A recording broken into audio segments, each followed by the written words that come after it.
കൃത്യമായി പീരീഡ്സ് വരാതിരിക്കുക, മുടി കൊഴിച്ചിൽ, അമിതവണ്ണം, മുഖത്ത് രോമ വളർച്ച, മുഖക്കുരു എന്നീ പ്രശ്നങ്ങളെല്ലാമുള്ള PCOD എന്ന കണ്ടീഷൻ അനുഭവിക്കുന്നവരാണോ നിങ്ങൾ? നമസ്കാരം, ഞാൻ ഡോക്ടർ ദിവ്യ. കുഞ്ഞുങ്ങൾ മുതൽ മുതിർന്നവർ വരെ ഇന്ന് നേരിട്ടുകൊണ്ടിരിക്കുന്ന PCOD എന്ന കണ്ടീഷനെ പറ്റി ഇന്ന് നമുക്ക് നോക്കാം. PCOD അല്ലെങ്കിൽ PCOS എന്ന് കേൾക്കുമ്പോൾ തന്നെ പലർക്കും പേടിയാണ്. ജീവിതകാലം മുഴുവൻ മെഡിസിൻ കഴിക്കേണ്ടി വരുമോ, ഇല്ല എനിക്ക് അമ്മയാവാൻ സാധിക്കില്ലേ എന്നീ പേടികൾ നിങ്ങൾക്കുണ്ടെങ്കിൽ തീർച്ചയായിട്ടും പറയാം, PCOD നമ്മൾക്ക് റിവേഴ്സ് ചെയ്യാൻ പറ്റുന്ന ഒരു അവസ്ഥ തന്നെയാണ്. ആയുർവേദത്തിൽ PCODയെ വെറും ഒരു രോഗമായിട്ടല്ല കാണുന്നത്, മറിച്ച് നമ്മുടെ ശരീരത്തിലെ കഫദോഷം അധികമാകുമ്പോൾ ഉണ്ടാകുന്ന ഒരു മാറ്റമായിട്ടാണ്. നമ്മുടെ ഡൈജഷൻ ശരിയല്ലാതാകുമ്പോൾ മെറ്റബോളിസം കുറയുന്നു, അതുവഴി നമ്മുടെ ശരീരത്തിൽ ടോക്സിൻസ് വന്ന് അടിഞ്ഞുകൂടുന്നു. ഈ ടോക്സിൻസ് നമ്മുടെ ഓവറീസിന്റെ ഫംഗ്ഷനിങ്ങിനെ എഫക്ട് ചെയ്യുന്നു. അതുകൊണ്ട് മരുന്ന് കഴിച്ച് പീരീഡ്സ് ഉണ്ടാക്കുകയല്ല വേണ്ടത്, മറിച്ച് നല്ലതുപോലെ മെറ്റബോളിസം കൃത്യമാക്കി ഡൈജഷൻ കൃത്യമാക്കുകയാണ് പ്രധാനമായും ചെയ്യേണ്ടത്. ഇതിൽ ഏറ്റവും ഇമ്പോർട്ടന്റ് ആയിട്ടുള്ളത് ആഹാരം തന്നെയാണ്. ഒഴിവാക്കേണ്ട 3 ആഹാരങ്ങളിൽ പ്രധാനപ്പെട്ടത് മൈദയും ബേക്കറി ഉൽപ്പന്നങ്ങളുമാണ്. മൈദയിൽ അമിതമായി ഗ്ലൈസീമിക് ഇൻഡെക്സ് ഉള്ളതിനാൽ നമ്മുടെ ശരീരത്തിലെ ഇൻസുലിൻ റെസിസ്റ്റൻസ് അത് വർദ്ധിപ്പിക്കുന്നു. അതുവഴി പുരുഷ ഹോർമോൺ ആയിട്ടുള്ള ആൻഡ്രോജൻ ഉൽപ്പാദിപ്പിക്കുന്നു.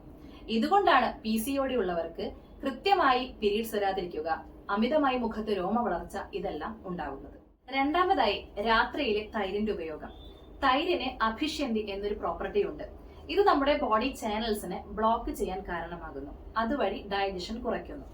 മൂന്നാമതായി വൈറ്റ് ഷുഗർ അല്ലെങ്കിൽ പഞ്ചസാര. ഇവ മൂന്നും നമ്മൾക്ക് ആഹാരത്തിൽ ഒഴിവാക്കേണ്ട സാധനങ്ങളാണ്. ഇനി ഇഞ്ചി, കുരുമുളക്, പട്ട എന്നിവ നമ്മുടെ ആഹാരത്തിൽ ഉൾപ്പെടുത്തേണ്ട സാധനങ്ങളാണ്. ഇത് നമ്മുടെ ദഹനം വർദ്ധിപ്പിക്കുവാൻ സഹായിക്കും. ആഹാരം കഴിഞ്ഞാൽ പിന്നെ പ്രധാനപ്പെട്ടത് വിഹാരമാണ്, അതായത് ഡേ ടു ഡേ നമ്മുടെ ആക്ടിവിറ്റീസ്.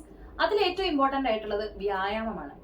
ജിമ്മിൽ പോയി ഹെവി വെയിറ്റ് എടുക്കുന്നതിനേക്കാൾ PCOD ഉള്ളവർക്ക് നല്ലത് സൂര്യ നമസ്കാരം തന്നെയാണ്. ദിവസേന ഒരു 10 തവണ സൂര്യ നമസ്കാരം ചെയ്യുന്നത് നമ്മുടെ ഹോർമോണൽ ബാലൻസ് ചെയ്യാൻ വളരെയധികം സഹായിക്കും. ഒപ്പം ഒരു 30 മിനിറ്റ് വേഗത്തിൽ നടക്കുന്നത് വളരെ നല്ലതാണ്. ഇനി ലളിതമായി വീട്ടിൽ തന്നെ ഉണ്ടാക്കുന്ന ഒരു ഡ്രിങ്ക് നോക്കാം. ഒരു ഗ്ലാസ് വെള്ളത്തിൽ ഒരു ചെറിയ കഷ്ണം പട്ടയിട്ട് നല്ലതുപോലെ തിളപ്പിച്ച് കാലത്ത് വെറും വയറ്റിൽ കുടിക്കുന്നത് നമ്മുടെ ഇൻസുലിൻ റെസിസ്റ്റൻസ് കുറയ്ക്കാനും വണ്ണം കുറയ്ക്കാനും വളരെയധികം സഹായിക്കും.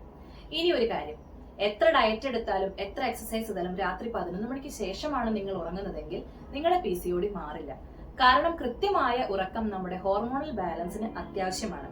അതുകൊണ്ട് ഇനി എല്ലാ ദിവസവും രാത്രി 10 മണിക്ക് മുൻപായി ഉറങ്ങാൻ ശ്രമിക്കണം. സ്ട്രെസ് ഒഴിവാക്കാനായി കിടക്കുന്നതിന് 5 മിനിറ്റ് മുന്നേ പ്രാണായാമ അല്ലെങ്കിൽ ബ്രീതിങ് എക്സസൈസ് ശീലമാക്കുന്നതും വളരെ നല്ലതാണ്. PCOD എന്നത് നമ്മൾ നമ്മുടെ ശരീരത്തിനോട് കാണിക്കുന്ന സ്നേഹക്കുറവാണ്. കൃത്യമായ ആഹാരവും ജീവിതശൈലിയും ഉണ്ടെങ്കിൽ നമുക്കിത് മാറ്റാവുന്നതേ ഉള്ളൂ. ഈ വീഡിയോ നിങ്ങൾക്ക് ഇഷ്ടപ്പെട്ടെങ്കിൽ ലൈക്ക് ചെയ്യണം, ഷെയർ ചെയ്യണം.